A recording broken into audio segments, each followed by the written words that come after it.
What is up, YouTube? You're either watching this video for one of two reasons. The first reason being that you're a subscriber of mine and you watch all my videos, or at least most of them, which I greatly appreciate and want to thank you. The second reason is because you want to turn your iPhone into a good camera that's meant for skateboarding or any other sort of action sport. I'm just throwing this out there now. This is a product review video, so if you don't want to watch a product review video, I suggest you leave now. So the lens that I'm reviewing is the MPOW M-Lens V2. Here's the box right here. It's a pretty big box, which surprised me, which means it was a big lens inside, which also surprised me, but we'll look at that in a sec. Also, I want to put this out there. I have had the Death lens before, and I like it a lot, and it's a different product to compare to. The Death lens is really targeted for skateboarders. It's a screw-on lens, meaning you have to have a special case to fit for the lens, and you screw on the lens. This lens is a snap-on lens, meaning you don't need a special case for it, which is a huge selling point for me. And also, the Death lens isn't universal. If you have an iPhone 4, you need the iPhone 4 Death lens. If you have an iPhone 6, you need the iPhone 6 Death lens. And this is universal, meaning I could use this on the first ever iPhone or the iPhone 6s Plus. This video is probably going to be pretty boring unless I actually show you guys the product, so let's open this box up and show you what you get right out of the box. So here we have the box. We're going to quickly open it up, and inside you have the lens and the sort of cleaning cloth slash sack. We take this out right here, which I'm assuming is the lens, and yes it is. It is a lot bigger than I expected actually. That's pretty big for an iPhone.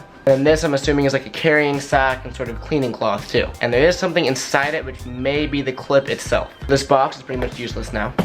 So here's kind of a first look at the lens itself. This is with both caps on. Take the lens cap off and you get a nice looking lens. Check that out, looks super clean. This is about 4 times bigger than the Death lens, which you either may like or not like. I personally like it. It makes it look like more official, and it's all metal, sort of heavy duty. And inside this little sack is the clip, so it just clips on. You screw the lens on, this clips onto your iPhone. So let's show you how this works. You unscrew the back cap in order to expose the actual lens part of the lens, and then you screw this onto the clip-on thing. There is your clippable product right there.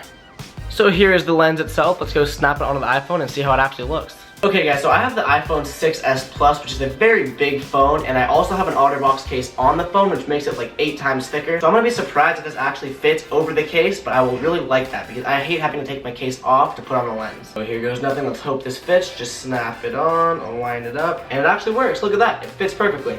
So this is how it looks with the lens on. The lens looks huge, and I kind of like how it looks. It looks way more professional. There's the lens.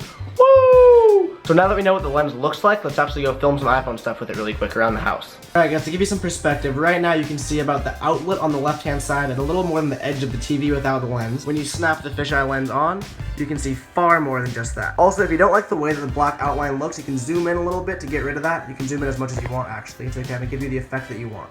I like it right about here, so we're going to walk around and look at some stuff. So you can get nice and close to certain things. It gives you the nice fisheye look. If I were to take the lens off right now, you see that, which looks really stupid. At this point, I don't really have anything to film, so I'm gonna film some water coming out of a faucet. Pretty cool, isn't it? Another cool part about this lens that sets it aside from other lenses like it, like I said earlier, it doesn't need to be screwed on. You can snap it on anything you want. So let's say you want the front-facing camera to have a fisheye, snap it on, boom, front-facing camera has a fisheye. The one thing I noticed is that you can't zoom in on the front-facing camera, so you always have that sort of outline, and I don't really like the way that looks, but some people do. Okay guys, so you saw how it looked on the iPhone. I think it looks really good. It's really high quality. There's no graininess, which I like a lot. Something else that this lens does, it is a 2-in-1 lens, meaning it has a fisheye, and right there it says macro. And a macro is pretty much for super up-close pictures, so if we unscrew the lens right here, we're left with this, and if I snap this onto my phone, you have a macro lens. This looks a lot less bulky, so I kind of like how it looks. You just snap it on. It doesn't look too bad, and the quality you can get with it is amazing. Right now we're filming with the macro lens, and everything you're seeing is extremely blurry, but if I were to come up close to, say, this couch, you can almost see the threads. That is insanely close up to this couch. If I take the lens off, it just looks like a normal couch. You cannot get that close without it. The camera just won't focus. When you put the lens on, you can get very close. You can see the very fine detail in it, which I think is super cool. This is a lot more useful for pictures, but hey, it's fun to take video too. Like I was saying earlier, you can put it on the front-facing camera, in which case you can get super close-up shots like my eyeball.